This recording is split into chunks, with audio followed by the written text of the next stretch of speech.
سید یہ ارشاد فرمائیے کہ دل کی حفاظت کیسے کی جائے؟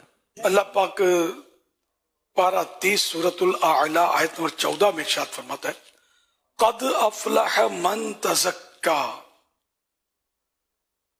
آسان ترجمہ قرآن کنز العرفان، بے شک جس نے خود کو پاک کر دیا وہ کامیاب ہوگا.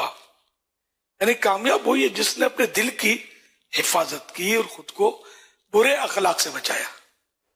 ایک بار نبی علیہ السلام سے پوچھا گیا کہ سب سے افضل کون ہے؟ ارشاد فرمایا کل مخموم القلب صدوق اللسان.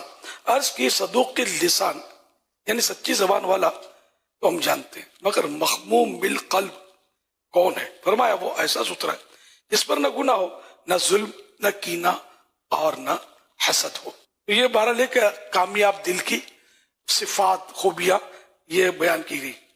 ایک حدیث پاک میں پیارے آقا احمد مجتبی محمد مصطفیٰ صلی اللہ علیہ وسلم نے ارشاد فرمایا جب آدمی گناہ کرتا ہے اس کے دل پر ایک سیاہ یعنی کالا نقطہ بلیک پوائنٹ لگ جاتا ہے.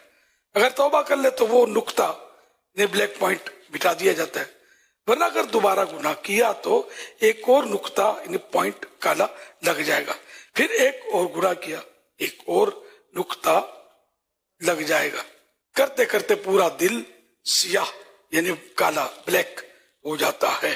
تو کامیاب وہی کہ جو قلب سلیم لے کر بارگاہ خداوندی میں حاضر ہوا، سلامت دل، گناہوں سے پاک صاف، مسلمانوں کے بغض و کینے سے پاک.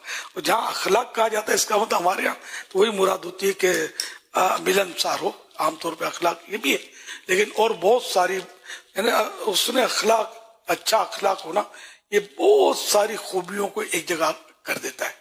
بہت سارے معاملات، خاندان کے معاملات، ماں باپ کے ساتھ اس نے سلوک، پڑوسیوں کے ساتھ اس نے سلوک، لوگوں کی بھلائی چاہنا، لوگوں کو اپنے شر سے بچانا، بہت ساری باتیں جو وہ اخلاق میں آ جاتی ہیں.